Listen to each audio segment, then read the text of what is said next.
my first goal is to watch your ball flight. I'm not about changing you. I'm about changing that. Right. You had the worst swing in the world, but that was perfect. I'm going to leave your swing alone. That a little fade, right? Little fade, which is fine if you knew it was coming and you played with it. You know, Jack Nicklaus won 18 majors with a little fade. Nothing wrong with a little fade of it. I know they're coming, but I don't know exactly That's when. the problem. You got to figure out what you want to play.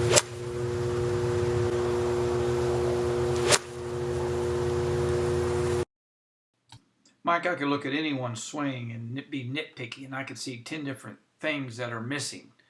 But the real key is to find that one or two things that will help you right away and are the next best things to work on first. So you have to ignore some of the things that you might believe are wrong and should be addressed now. I'm going to select those things that should be addressed now and would totally ignore the other things.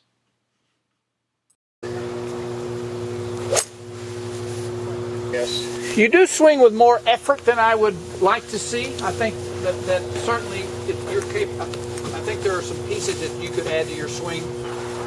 What I would like for you to work on a little bit is a drill. The purpose of the drill is not to change the way you think your swing out there. I just want you to isolate a certain part of the swing and let your subconscious mind get a sensation of it. And hopefully traces of it will show up out there that you don't have to think about it just because you put the work in. That the subconscious mind will apply that work without you having to engineer it or think about it or give it some sort of directive. And this drill is basically a hinge, rehinge. And so I want you to almost let gravity swing. There's what is called a double pendulum. There's the pendulum of the arms and there's the pendulum around the wrist. And I don't think you're taking full advantage of this second pendulum of the hands, where these pros swing so effortlessly. You know, I'm just going to do a lazy little swing here, just basically hands only. This drill is to isolate, won't go as far as a normal shot. I'm just kind of letting my arms fall and whipping it through. But that's because I'm taking advantage. There's what teachers, we call it 4 power accumulators. And you're not taking full advantage of the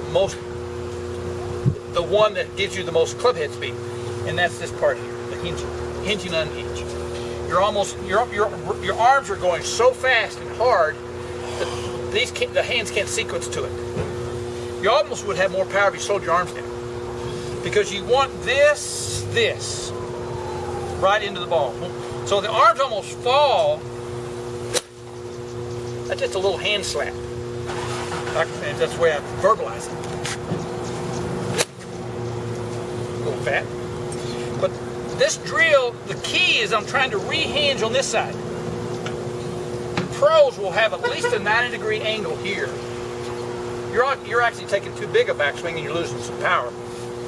You could actually have more power with less effort. If you shorten your arm swing, then you would sync up a little bit better. So I want you to have this, feel this hinge, then you're going to rehinge on this side. This is the key feeling that I want you to have, where you're just going to feel that little rehinge. There you go. Feel that rehinge back up like that. Yes. Okay. Does that feel different? Yeah. Yeah, see, now you're staying on the circle. You're staying on the circle, because to get off it, your muscles had to tighten up to try to control it. There you go. Do one rehearsal, then step up the ball and hit it. Feel that new feeling? And it's just mostly hands. Where I kind of isolate the hands. It's almost a lazy arm swing, but a quick rehinge in the hands.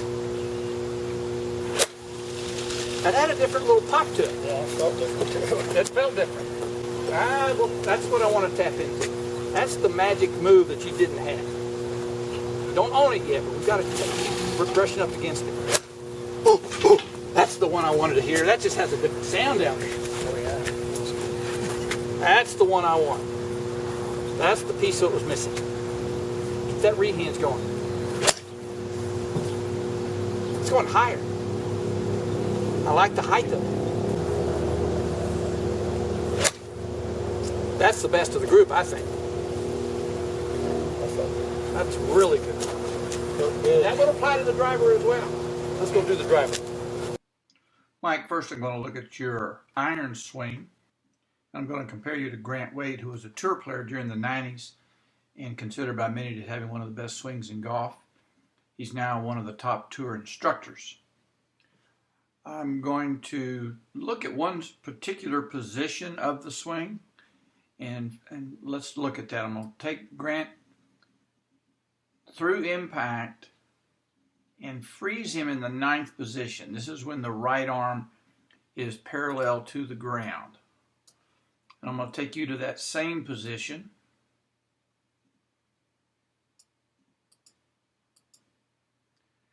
And I want to point out some of the differences in this position. Grant's left hand is underneath the right hand. His wrists are crossed and his elbows are close to each other. Your left hand is above the right hand, and you're kind of letting that left arm pull away off the chest. Not quite a chicken wing as we used to call that, but it's a very tight and it's not a natural relaxed release of the club.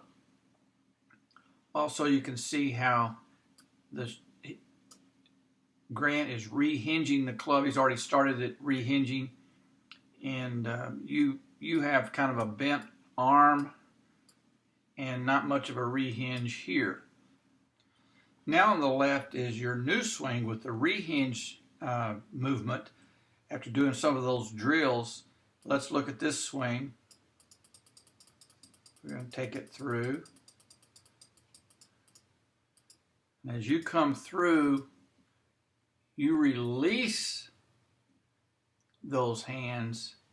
Now you have that left hand underneath the right hand like the pros do, where over here you have that hand above it.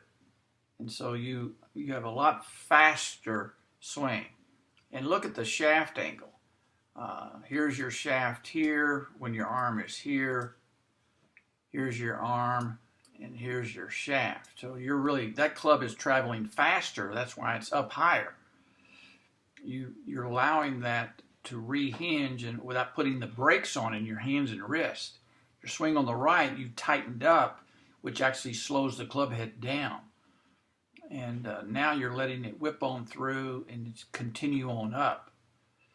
And that just gives you a lot more pop with less effort.